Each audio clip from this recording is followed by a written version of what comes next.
अस्सलाम welcome back to आयुषाज़ world. कैसे हैं जी आप सब? उम्मीद है आप सब बिल्कुल ठीक होंगे, मज़े में होंगे। और जी मेरे भी व्लॉग का आगाज़ हो चुका है। यहाँ पर है सुबह का टाइम और मैं बना रही थी बहुत ही झटपट वाली रेसिपी जो कि बहुत डिफरेंट मज़ेदार लगती है। ये वाली रेसिपी ये है जी, तवे के ऊपर मैं बनाने लगी हूँ गार्लिक ब्रेड। बहुत ही चीज़ी सी और बहुत ही ज़्यादा सिंपल, ठीक है। अच्छा, इसको ना आप हाई टी के तौर पे भी यूज़ कर सकते हैं। अचानक से अगर आपके पास कोई गेस्ट आ जाते हैं, आपके पास सिर्फ चीज़ होना चाहिए। अगर आपके पास चीज़ है तो आप लोग ये मज़ेदार सी रेसिपी बना सकते हैं। करना क्या है, यहाँ पर मैंने 2 टेबल स्पून भर के लिया था जी बटर का, ठीक है। और इसके अंदर मैंने ऐड किए थे तकरीबन 2 क्लोव्स हैं जो मैंने बिल्कुल बारीक बारीक चॉप कर लिए हैं गार्लिक के, वो आपने इसमें ऐड करना है। आपने इसके अंदर हरा धनिया ऐड करना है तकरीबन 1 टेबल स्पून के करीब। साथ में आपके पास कोई सी भी मिक्स्ड हर्ब्स हैं आप लोग वो ऐड कर दीजिए। हल्का सा आपने जो है ना नमक डालना है, बहुत हल्का सा, क्योंकि ये बटर भी जो है वो सॉल्टेड है मेरे पास ना। और फिर आपको इसमें ऐड करने हैं रेड चिली फ्लेक्स। वो मेरे पास नहीं थे तो मैंने रेड चिली पाउडर ऐड कर दिया था, बहुत ही ज़्यादा हल्का सा, आप लोगों ने देखा ही होगा, ठीक है। उसके बाद आपने क्या करना है, आपने एक ब्रेड स्लाइस लेने हैं, जितने भी आपको बनाने हैं उतने। उसके अंदर आपने ऐड करना है थोड़ा सा मेयोनीज़, उसको आपने स्प्रेड कर दिया अच्छे से, बहुत हल्का सा लगाइएगा वरना फिर बहुत हैवी हो जाता है। और फिर आपके पास कोई सा भी चीज़ रखा हुआ हो, पिज़्ज़ा चीज़ हो, मोज़रेला हो, चेडर हो, मेरे पास अभी था जी चेडर चीज़ का बार। उसको मैंने इस तरह से कद्दूकश करके और चीज़ को मैंने इसके अंदर रख दिया था मेयोनीज़ वाले ब्रेड स्लाइसेस पे, ठीक है। अच्छा, तवा मैंने जो है वो पहले से ग्रीस कर लिया था। हल्का सा आप लोग घी का एक चमचा लगा दें उस पर, या फिर आप हल्का सा बटर लगा लें।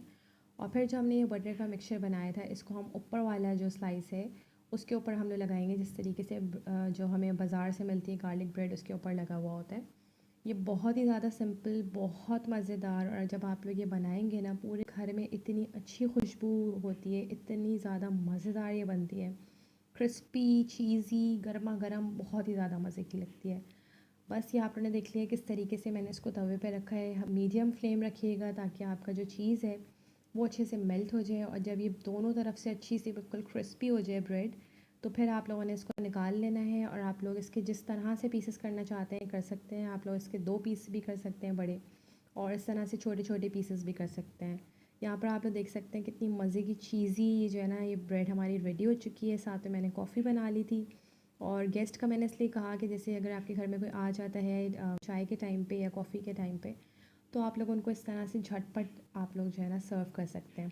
कॉफ़ी की भी मैंने आप लोगों को रेसिपी दी हुई है कि आप लोग किस तरीके से पेस्ट बना के रख सकते हैं और उसको आप 1 हफ़्ते के लिए आराम से यूज़ कर सकते हैं।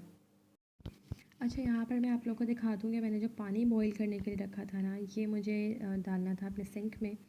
उससे ये होता है कि आपके जितने भी जब बर्तन जो होते हैं वो धुलते हैं, या फिर खाना जैसे बनता है जो प्लेटों में चिकनाई होती है इस तरह से, तो वो जो है ना एक जगह जाके जम जाती है ड्रेनेज पाइप्स के अंदर, और बहुत ज़्यादा प्रॉब्लम हो जाता है। तो एक दफ़ा मेरे साथ इस तरीके से हो चुका है, तो मैंने सोचा कि मैं आप लोगों के साथ भी शेयर करूँ। सारा जो पानी था ना वो सब मेरे किचन में ही वापस आना शुरू हो गया था और बहुत ज़्यादा प्रॉब्लम हो गई थी। तो जिनसे हमने काम करवाया था अपना, तो उन्होंने ही ये वाली बात बताई थी कि आपने रात में हमेशा जब भी किचन का आपका सारा काम ख़त्म हो जाए तो आपने अच्छी तरीके से गर्म करके पानी को वो आपने इसमें सिंक में जो है वो बहा देना है, ताकि जितनी भी चिकनाई हो जो कुछ भी हो वो जमे ना सुबह तक ना। और जब भी बर्तन वॉश होते हैं, मेरी जो हेल्पर आती हैं जब वो करती है, तो फिर मैं अच्छे तरीके से ही करती हूँ। ये बिल्कुल पानी खौला के उसके बाद फ़ौरन मैं उसको भी उसमें ड्रेन कर देती हूँ सिंक में। अच्छा जी, यहाँ पर अब आप लोग देख ही सकते हैं। अच्छा, सबसे ज़्यादा मज़े की बात मैं आप लोगों को बताऊँ कि सुबह में ना जैसे हम लोग बच्चों को ड्रॉप करके आते हैं, तो मेरे हस्बैंड का ये है कि मुझे इतनी हंसी आती है ना, उनसे ये बोलती हूँ कि बिल्कुल ऐसा फ़ील होता है कि आप उठते ही नाश्ता करने के लिए हैं, क्योंकि सुबह से उनका ये हो रहा होता है कि बस बहुत ज़्यादा भूख लग रही है, जल्दी से नाश्ता दे दो, नाश्ता दे दो। और मेरा ना ये है कि मैं बच्चों को ड्रॉप करके आते हैं जब हम लोग सुबह में, तो फिर बच्चे भी स्कूल चले जाते हैं, हस्बैंड भी चले जाते हैं, फिर मैं अपनी हेल्पर से पूरा काम करवा के उसके बाद मैं जो है नाश्ता करती हूँ। तो यहाँ पर मैं दिखा रही थी कि जी हेल्पर आ गई थी, आके वो अपना काम वगैरह करके चली गई थी और मेरे लिए ये सारी चीज़ें यहाँ पे छोड़ गई थी। तो इतना ज़्यादा काम होता है, सीरियसली वैसे ही इतना काम होता है। और इन्हीं चीज़ों की जो है ना सैलरी इनको मिलती है, सब कुछ होता है, लेकिन ये सब चीज़ें वो इसी तरीके से ज़रा सा मैं कहीं बिज़ी हुई हूँ और वो सब कुछ रख के जो है ना चली गई। कोई भी चीज़ जगह पे नहीं रखी, और ये एक बार नहीं काफ़ी बार ऐसे ही होता है। और ये सब चीज़ें जो है ना फिर एंड में मुझे ही करनी पड़ती हैं। तो जिस तरह से ना बात होती है, मेरी कुछ फ्रेंड्स भी हैं जो पाकिस्तान से बाहर हैं, तो वो भी बता रही होती हैं कि यहाँ पर हेल्प नहीं होती है, हेल्पर्स नहीं होती हैं, सब कुछ खुद ही करना होता है। तो जी यहाँ पर भी मैं आपको बताऊँ, पाकिस्तान में भी बहुत सी इस तरह की चीज़ें हैं जो कि हम लोग फेस कर रहे होते हैं, लेकिन लोगों को ऐसा लगता है देख के कि नहीं जी इनके पास तो हेल्पर है, इनके घर में आती हैं और ये आराम से सब कुछ मैनेज कर लेते होंगे। तो ऐसा नहीं है। बस ये है कि ज़ाहिर है 1 दिन 2 दिन 3 दिन कितनी दफ़ा आप लोग बोल सकते हैं, लेकिन कोई सी भी हेल्पर हो, कुछ भी हो, घर आपका अपना है। जब तक आप उसमें जो है ना नहीं लगेंगे कामों में, जब तक आप अपने घर को नहीं देखेंगे, तब तक कोई भी दूसरा किसी भी तरह के आप लोग कुछ भी कर लें, वो आपके घर को नहीं उसकी तरह से केयर कर सकता जिस तरह आप लोग ख़ुद कर सकते हैं। तो बस ये है कि ये जितने भी काम होते हैं ना, मेरी ये कोशिश होती है इनको हँसी खुशी मैं ये काम करूँ। कभी भी मैं बच्चों को या अपने हस्बैंड को कभी भी मैं इस तरीके से नहीं बोलती हूँ कि नहीं जी मैं थक गई हूँ, बस अब मैं ये नहीं बना सकती, मैं ये नहीं कर सकती। मुझे बहुत ज़्यादा खुशी होती है ये सब चीज़ें। जब मैं अपने बच्चों के लिए खाना बनाती हूँ या उनके कोई काम करती हूँ, तो मुझे अच्छा लगता है। अच्छा फ़ील करते हुए ही आप लोग कीजिए, क्योंकि हर कोई अपना अपनी जो ड्यूटीज़ है ना, वो निभा रहा होता है, ठीक है। अच्छा, यहाँ पर मैं बना रही थी दोपहर के लिए काली दाल चावल, और इसकी रेसिपी मैं काफ़ी बार शेयर कर चुकी हूँ, तो मैंने सोचा कि मैं आप लोगों से कुछ बातें कर लेती हूँ और साथ साथ आप लोग ये भी देख लेंगे कि मैं किस तरह से बना रही हूँ। अच्छा, प्रेशर कुकर को आप लोगों ने जब भी यूज़ करना है ना, आप ज़रूर मेरी इस बात को याद रखिएगा कि आपने उसका जो कवर होता है, जो उसका लिड है, उसको आपने अच्छे तरीके से चेक करना है कि उसके जो नट लगे हुए होते हैं ना अंदर, वो लूज़ नहीं होने चाहिए, ठीक है। अगर वो लूज़ होते हैं तो फिर वो ये होता है कि जी गैस लीक होना शुरू हो जाती है या फिर उसमें से पानी निकलना शुरू हो जाता है, तो वो बहुत ज़्यादा ख़तरा होता है उस चीज़ का, ठीक है। इस चीज़ को बहुत ही प्रेशर कुकर को ना जितना भी आप लोगों को टाइम हो गया हो, जितने साल भी हो गए हो यूज़ करते हुए, लेकिन आपको बहुत एहतियात रखनी चाहिए। और ये हमेशा आप लोग देख लें, अगर लूज़ है तो आप लोग उसको टाइट कर लें हाथ से ही। मैं तो टाइट कर देती हूँ उसको, नहीं होता तो आप किसी भी टूल से आप लोग कर सकते हैं, जो इस तरह के नट्स वगैरह होते हैं उनको हम लोग करते हैं। और फिर मैं आ गई थी जी बच्चों के रूम में उनका रूम सेट करने के लिए, और क्योंकि फिर मैंने जाना था बच्चों को पिक करने स्कूल से। और यहाँ मैं दिखा रही थी कि मैंने इतने शौक़ से इनका पेंट करवाया था ये वाला, और बड़ी ही ज़्यादा समझा समझा के ना पेंटर्स वगैरह को कि इस तरह करना है, ये करना है।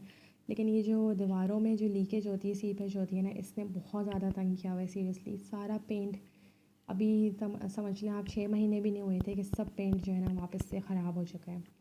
और जी कराची में अब थोड़ी सी मौसम जो है वो कुछ बेहतर है, कुछ हल्की हल्की सी ठंड आ गई है। तो मेरे तो ये सबसे ज़्यादा साथी होते हैं जी, ये लोशन है, हैंड क्रीम्स हैं। मेरा ये होता है कि हमेशा जब 5 टाइम ना आपने जैसे वज़ू करा है तो उसके फ़ौरन बाद मैं लगाती हूँ।